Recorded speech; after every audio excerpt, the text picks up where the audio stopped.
श्रीगुरुभ्यो नमः।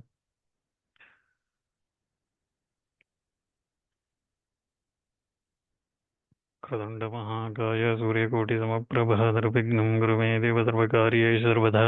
गुरुर्ब्रह्मा गुरुर्विष्णु गुरुर्देवो महेश्वर गुरुः साक्षात् परं ब्रह्म तस्मै श्रीगुरवे नमः।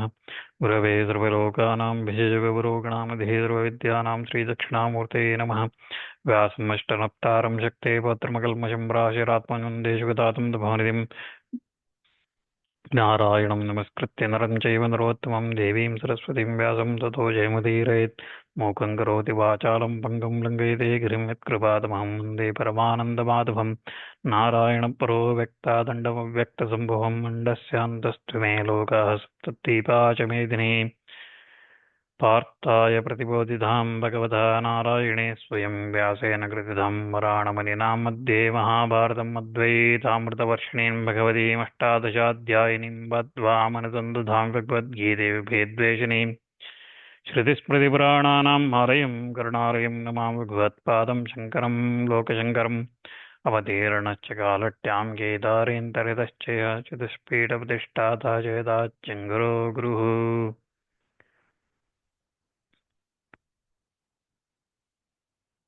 So previously we were looking in the Jnana-Karma-Sanyasa Yoga. We were looking at the 16th shloka. So Bhagavan explains that I take, through controlling my own Maya, I will appear as if I have taken birth for Dharma Samstapana, to establish the Dharma and punish the evil, wicked people. I take birth. So he says that, but because I do, even though I do all these things, namam karmani limpanti name karma pale spruha idimam yo vijanati karma bhirna sabadhyate. So even though I do all these things, karmas do not, these actions do not taint me. Because I do not have any hankering for those results of those actions, and the one who knows me like that, he is also not bound by the karma. So that's what Bhagavan says. So because Bhagavan, even though he takes birth and does all these kind of things, he appears to take birth. Even though he does these avatars, he is not tainted by those actions because there is no hankering for him. There is no hankering of the results for him. So evam jnatva kritam karma purvairapi mumukshibhi kuru karmaiva tasmatum purve purvataram kritam. So having known thus, duties were performed even by the ancient seekers of moksha. Therefore, you also undertake itself performed just like those who previously performed. That's what Bhagavan says. And then in the 16th sloka, he says that kim karma kema karmeti kavayopyatra mohitaha tatte karma pravikshami yajnatva mokshase shubhat. So mokshase shubhat. So he says that even the intelligent, so because he says perform the karmas just like those who have performed, the ancient moksha seekers who were mumukshus who were performed previously those karmas, just like you also perform. Then he says that even the intelligent are confounded by what is action and what is inaction. Kim karma, kima karmeti, akarmeti. So what is inaction, what is action? By this, even those are the knowledgeable, intelligent people, wise people, they also mohita, they are also confounded. So you, by knowing what is karma, what is akarma, you, what is action, what is inaction, you become free from the evil, ashubha. So moksha say ashubhat. So you become free from evil. So that's what Bhagavan says in that 16th shloka previously we looked at. So effectively Bhagavan is saying that karma should be performed without any hankering for the results. Then the results, the actions, those actions do not taint the performer, right? So the moksha, those mumukshus, those who wished for moksha, those who seekers of moksha previously performed their karmas like that, you also perform like that. But for you to perform karmas like that, you need to know what is action and inaction. Okay, so that's what Bhagavan says.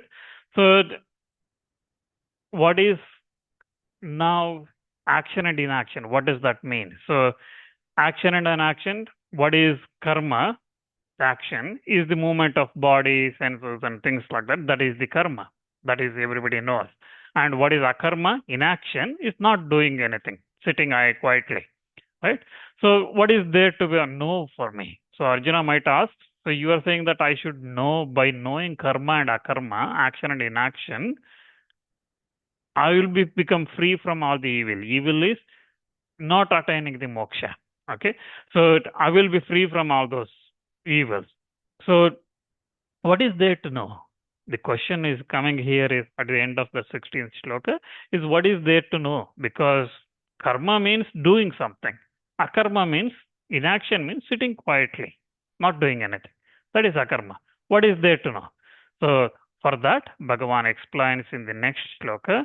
He explains that in the 17th shloka, he says, Karmano hapi bodhavyam cha vikarmanah, akarmanascha bodhavyam, gahana karmano gatihi. So, because there is something to be known even for action, karma, and something to be known for the prohibited action, and there is something to be known about inaction. So, you need to know all these things: action, prohibited action, and inaction. And the true nature of karma is inscrutable. So, he says that. So, karmana means recommended action. He means certainly. Api also. Bodhavyam means should be known. Bodhavyam again means must understand. Should be known. Cha means end. Vikarmana means forbidden action. Akarmana means inaction. Cha means and. Bodhavyam means must understand. Should be known. Gahana means profound. Karmana means action. Gati means true path. So that true path should be known. So that's what he says at the end. So Acharya explains in his Bhashya for this. He says that there is something to be known even about the action that is enjoined by the scriptures. So karmanaha here, first karmanaha means the actions or the karmas as enjoined by the scriptures, Shastras. Śāstra vihitasya hi. So he says, Acharya explains that the karmas that are enjoined by the Shastra. So if the Shastra said do this and do this, do this, do this, all those things, okay, you should do Sandhya Vandana in the morning, you should do Surya Upasana in the morning, or one should do Pitragaryas or Tarpanas and all those things one should do. Okay, so all those things that Shastra say, those are all karmas. That you should know. Okay, and there is certainly something to be known, vikarmanaha. Vikarmanaha is prohibited action. Okay, so like you should not do these things. Okay, so you should not spit in the rivers, or you should not do urine in those things, or you should not insult the gurus, or you should not, all those kind of things, prohibited things. Okay, or even like, for example, Shudras or things, you should not recite the mantras, or all those things. Shastra said don't do these things, prohibited things. So you should know those things as well. So Krishna is saying you should know what is karma, that is actions said in the scriptures. You should know these things. You should know what is vikarma. So vikarma is prohibited, okay, actions. So those things you should know. And then there is also something to be known as akarmana. Akarmana is inaction, which is about sitting quietly. So that's also you should know, because the true nature, that is the essential nature of karmana. So karmana here in the last part of this shloka, where Bhagavan says karmana, he is implying the karma of all the three types of karmas here. Okay, so in the first half of the shloka, first part of the shloka, where karmana comes, it is about the actions, karmas as enjoined by the scriptures. Okay, so where Bhagavan says karmano hepi bodhavyam, so there the karma means the karma which is enjoined by the scriptures. But the gahana karmano gati at the end of the shloka where karma is used, he is saying that the true nature of that action should uh, should be profound. That profound action, that true nature of the karma is profound. So when he says that, the karma he is talking about includes all those three types of karmas. Okay, the one that is enjoined in the Shastras, the prohibited, and the inaction. All three are there: karma, vikarma, akarma. All three are included in the last part of the shloka. So you should know the karmas, you should know vikarmas, you should know akarmas, because the true nature of karma, which is all three together, is inscrutable, is hard to understand, is very profound. That's what Bhagavan says. So there is something to be known even about the true nature of karmas as enjoined in the Shastras. There is something to be known about the prohibited action and about the inaction which is sitting quietly. The true nature of that action, true nature of the prohibited action, true nature of the inaction, all those need to be known, because the true nature of karma is hard to understand, is very profound. That's what Bhagavan says. Now, the question might come saying that what again is essential or the true nature of the karma, akarma? What is the true nature of action or inaction? What is which is to be understood? Which is you promised just now saying that I will tell you these things. You just said that I need to know all those things. Tell me what is those true nature of action and inaction. What is the true nature of the karma? Tell me all those things. So when Arjuna questions like that, Bhagavan explains in the next shloka, karmanya karma yaha pashyed karmani cha karma yaha sa buddhiman manushyeshu sayuktha krishna karma krita. So he who finds inaction in inaction and action in inaction, he is wise among men. He is engaged in the yoga and is the performer of all the actions. So karmani means action, akarma means inaction, in inaction. Yaha means who, pashyate means see, akarmani is inaction, cha also, karma is action, yaha who, saha means they, buddhiman means wise, manusheshu means among humans, among men, saha they, yukta yogi, krishna karma krita means performers of all kind of karmas, all kind of actions.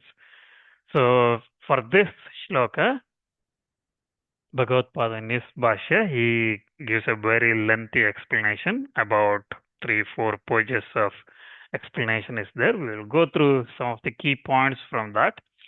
So first of all, since the engagement, that is the action, and non-engagement, inaction, depend on the agent, depend on the performer, the agent who performs this.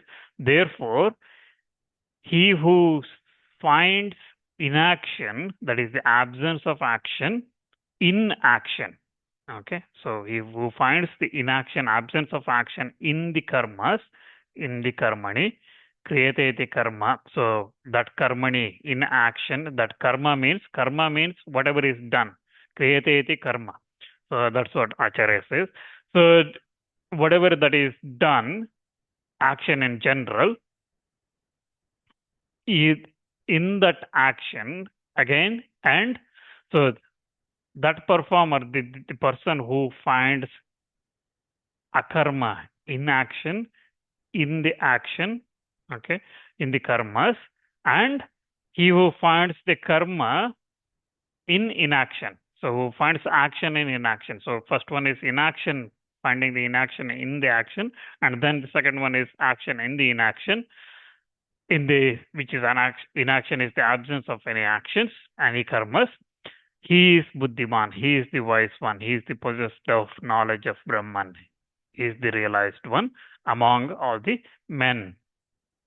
So again, all the dealings involving the karmas, the accessories and so on, the action, the accessories and so on, all those things exist certainly in the plane of ignorance, only as long as one has not attained that vastu, that reality. Okay, so the both engagement, that is action, non-engagement of inaction, they presuppose the agentship and act of some kind. So they think that somebody is owning, somebody is doing this. That, however, holds good when someone is having that avidya, ignorance, but not in the case of self-realization. So it's been said that the action should be seen in the inaction and vice versa, because both an agent presupposed. So action and inaction both are agent presupposed. So this cannot be objected on the ground of that nivrutti or inaction is resorted to only when the one real self is known. Okay, when that Atmajnana comes, then that cannot be, we cannot say that. So that's why for action and inaction is resorted only before attaining that knowledge of that real self as a means of attaining it. So Bhagavan says here that he is an yogi, he is a yogi, yuktaha. He is engaged in yoga and Krishna karma krita. He is the performer of all the actions, the one who discriminates between action, karma, and inaction, karma. So again here karma means both type of karmas, the ones that said in the Shrutis, in the scriptures, Shāstras, that you should perform, and the prohibited actions. Both are included. Karmas here, when we say in this shloka, when we say karma, akarma, karma means both the enjoined, the Shastras enjoined, scriptures enjoined karmas, and also prohibited ones. Both of them are there. Inaction means not doing anything, sitting quietly, for example. Okay, so Bhagavan says he is the yogi, he is the one who is engaged in yoga and the performers of all the actions who discriminates between the karma and akarmas. So the one who discriminates between the karma and akarma is like this, has been praised by Bhagavan in this shloka. So now the question comes, well, what is meant by this contradictory statement in this shloka? Bhagavan is saying here, he who finds action in inaction, inaction in action. What is this? Because action cannot become an inaction and inaction cannot become an action, right? So karma cannot become akarma, akarma cannot become karma. So that being so, tatra viruddham katam pashyet drishta. So how can a witness have such a incongruous, incompatible, absurd perception that action and inaction, inaction and inaction, like this one might object to this statement from Bhagavan, but Acharya says that na akarma eva paramartha sat karmavat abhava avabhasate muda drishte lokasya tatha karma eva akarmavat.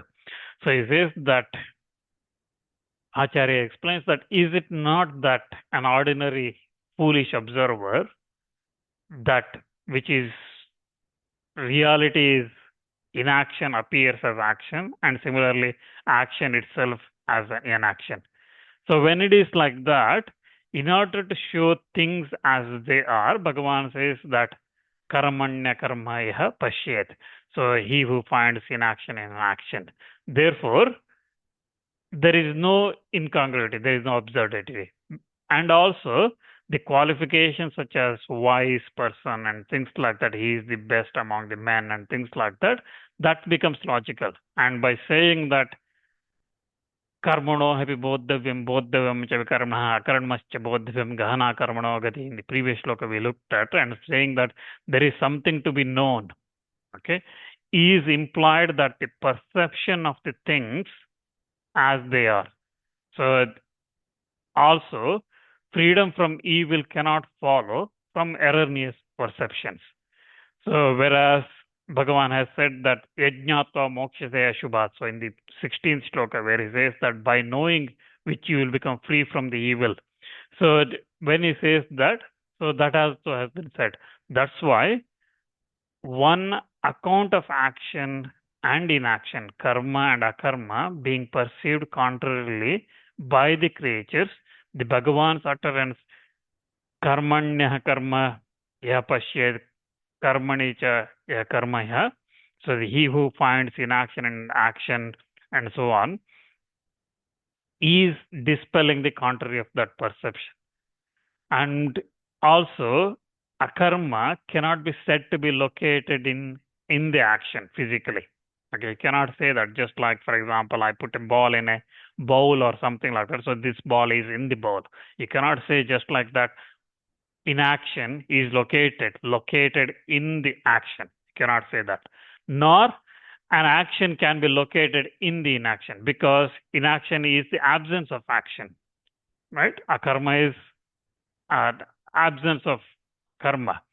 So therefore, karma and inaction, karma and akarma are actually perceived contrarily by the ordinary persons, those who are not realized, like seeing water in a mirage or silver in mother of pearl and so on. So that's what Acharya explains. Now the question again, objection might come, is it not that every one action itself is inaction?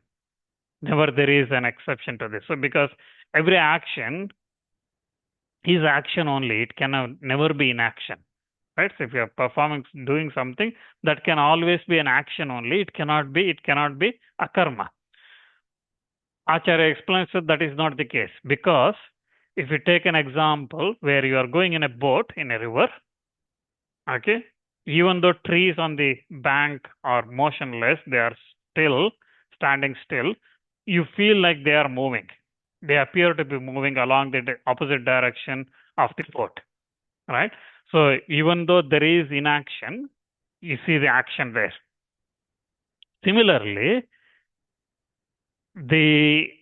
here also a contrary perception appears, that seeing karma in akarma under the idea that I am doing this, and seeing inaction and action, the akarma in karma, because which is also said that he who finds inaction and action, karmanya karma pashyed karmanicha karmaya and so on, in order to eliminate them, those kind of things, Bhagavan is saying. So he is saying that although this answer has been given more than once, still a man becomes repeatedly deluded under the influence of totally opposite perceptions, and forgetting the truth that has been heard again and again, he repeatedly raises the false issues and questions. And therefore, observing that subject is difficult to understand. Bhagavan here gives his answer again and again.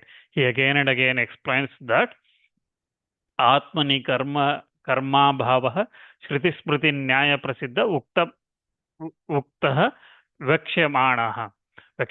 So the absence of action in the self is well known from the Vedas, Shrutis, Smritis, logic, and so on.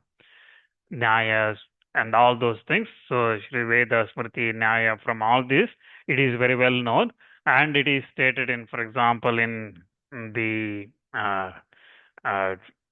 Sankhya Yoga, we looked at where Bhagavan said that avyaktoyam, achintyoyam, avikaryoyam, ayam uchyate. So that like this, so this one, this Atma, this self is unmanifest, it is inconceivable, and so on, Bhagavan said. And then he also said that na jayate, mriyate va. So this one, never this one is born, and never this one dies, and so on, he said. Right? So that's all been said. So the absence of action of Atma has been previously already said many times. So the action or inaction is not attached to the Atma. It has been many times said, but Bhagavan, because we keep confusing, we are this, because of avidya, this Maya we are covered with, we keep confusing between action, inaction, and all those things, and we attribute all this to the Atma. Bhagavan keeps repeating this, saying that the one who finds this karma in akarma and akarma and karma, he is the one, is the best among the man. So that's why that contrary perception of karma in that actionless Atma, that is in inaction, is very deep rooted, owing to which even the wise are confounded. That's what Bhagavan says, right? Kim karma karmeti kavayo pyatra mohitaha, in the 16th shloka we looked at. So even it is confounding for the wise people. So what is action and inaction? So that's why it's confounding to the wise people. So, and as a consequence of superimposition of karma pertaining to the body and so on the Atma, so the karma and everything is pertaining to the body, but we superimpose that to the Atma. Therefore, there arises an idea that I am the agent. Aham karta, mama etat karma, maya asya karmana phalam bhoktavyam. So I am the agent. This is my action. Its result is to be enjoyed by me. Asya karmana phalam bhoktavyam. So maya asya karmana phalam. So I am the one who is going to enjoy all this fruits of this karma, enjoy this. This is all going to be enjoyed by me. Like this, all these things are imposed on the Atma, even though these are related to Deha, body. And similarly, the idea that aham tushni bhavami, yena aham nirayasah akarma sukhi syam. So I shall remain quiet, whereby I shall be free from exertion, free from activity, and happy. So thinking like that, I'll sit quietly and become happy. Okay. So thinking like that, again, superimposing that on the Atma, the cessation of the activities pertaining to the body and the organs and resulting happiness. The man imagines that na karomi kinchit tushnim sukhamase. I shall not do anything. I shall sit quietly and happily. So like this man thinks, reimposing his bodily duties, actions, whatever it is, whether it is doing or not doing, he applies that onto the Atma. That being so, Bhagavan says that karmanya karma iha pashyet. So he who finds inaction, and so on, with the view to removing this contrary of understanding of that person, that man, that deluded man. And again, that deluded man is all of us. So, and here in this world, again, though karma belonging to the body and senses continues to be retaining in its own nature as a karma, as the action, still it is superimposed by everyone on that actionless, unchanging Atma. As a result of which, even the learned persons think that aham karomi. So even the learned person thinks that I act. So even though this karma, even though Atma is actionless, it is unchanging, it is niskriya, it is unchanging. Even then, we apply this karma on that Atma and we say that aham karomi, I act. Therefore, in action, in that karmani, which is universally considered by all the people to be inherent in the Atma. So everyone thinks that the karma belongs to Atma, like the perception of motion of this stationary trees on the bank of the river, right? So even though trees are stationary, everyone thinks that they are moving, right? Just like that, everyone thinks that the Atma is performing all these actions, karmas, even though it is stationary, it is unchanging, it is actionless, it is in that state. Everyone applies, everyone says that Atma is doing that. In that karma, he who contrariwise finds the fact of inaction, like perceiving the absence of motion of those trees and so on. So like this, everyone applies that. So, and again, in inaction, in akarma as well, in the cessation of the activities pertaining to the body and organs, ascribed, they are all again attached, ascribed to the Atma itself in the same way as karmas are applied. People apply that. In that action again, he who sees action because of the egoism built implicit in the idea that I am happily seated quietly without doing anything. Tushni akurvan sukham aset. So like this, one said. And then tasmin akarmani cha karma yaha pashyet yaha evam karma vivagajna sa buddhiman pandita manusheshu sa yukta yogi krishna karma kritcha sa ashubhat mokshita krishna kritakrityo bhavati ityartha. So Acharya says that he who knows this, that the distinction between karma and akarma is the wise, he is the learned among the men, he is the one engaged in the yoga, he is the yogi, and he is the performer of all the karmas.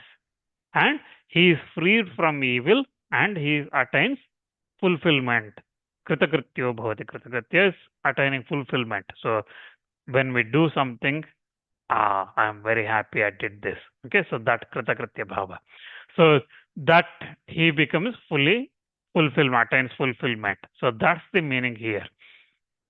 So Acharya here again says that some people interpret this verse differently. Okay, so Acharya has given his explanation, Bhagavad has given his explanation saying that this finding karma and akarma, attaching that to the actionless Atma is wrong, because these are all body is the one, body and organs, they are performing, they are the one holding, whether you are doing actions or inaction, karma or akarma, it is the bodily things, organs doing things, not the Atma. But we all say that Atma is doing this, aham kuromi, right? I am sitting quietly and all those things we say that's we assign that to the Atma, that is not right. But the one who knows that difference, that Atma is not doer, when who knows, he is the one yogi. He is the when he does the karmas or when he does not do any actions, even then he is doing all the karmas. He is performing everything. Krishna karma kritcha. So he is the one that doing all the performer, all the actions. So that's the Bhagavad Pada's explanation for this shloka. But he also says that some people interpret this another way, this shloka. How do they interpret? They say that, this is again Bhagavad Pada saying, other people who interpret this shloka differently. They say that daily nitya karmas, the obligatory duties, like for example, Sandhya Vandana, okay, snana, performing snanas, or Sandhya Vandana, and all those things, okay, so Panchamahajnas and all those kind of things, daily obligatory duties, certainly they do not, nitya karmas, they do not give any result by performing them, because we perform them as Paramartha Prityartham, right? So we perform that as Parameshwara Prityartham. So we just dedicated that to Ishvara. Therefore, they do not give any results back, right? So, but that's why, because they do not give any result back, they are in the secondary sense considered as inaction. Okay, this is again, remember, this is again the interpretation of the other people. How they interpret is, when we say inaction, they say that when we perform the karmas, for example, nitya karmas, which we perform with dedication to the Ishvara and do not give any results to us, they are kind of in the secondary sense. Even though we do, there is no result. That's why it is inaction. Again, if we don't perform those nitya karmas, then sin attaches to us, right? So then, in a figurative sense, that's considered as action as well. Nitya karmas is considered as action as well. So people say that nitya karmas is inaction because it does not give any results, because we perform those as a ishwarartham, okay? But if we don't perform them, it results in the sin. So that's why it is action as well. So that's how they see it. So the one who sees inaction in the nitya karmas owing to absence of their results, in the same way, just like, so he sees a cow which does not yield milk, even though it is a cow, okay, it is said as not cow. It's not a cow, okay, because generally when we say cow, it means a milking cow, right? So just like that, nitya karmas, even though they do not give the results here, they are said as inaction. Even though you are performing those karmas, it is said as inaction. Just like a milking cow, okay? So as a cow that does not give milk, okay, we normally don't call as cow, okay? Because when you say a cow, it means a milking cow. Just like nitya karmas,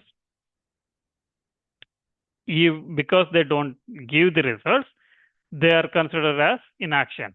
And similarly, non-performance of those nitya karmas, which is inaction, he sees that the results such as naraka and things like that will come because non-performance of that. That's why it is considered as a karma.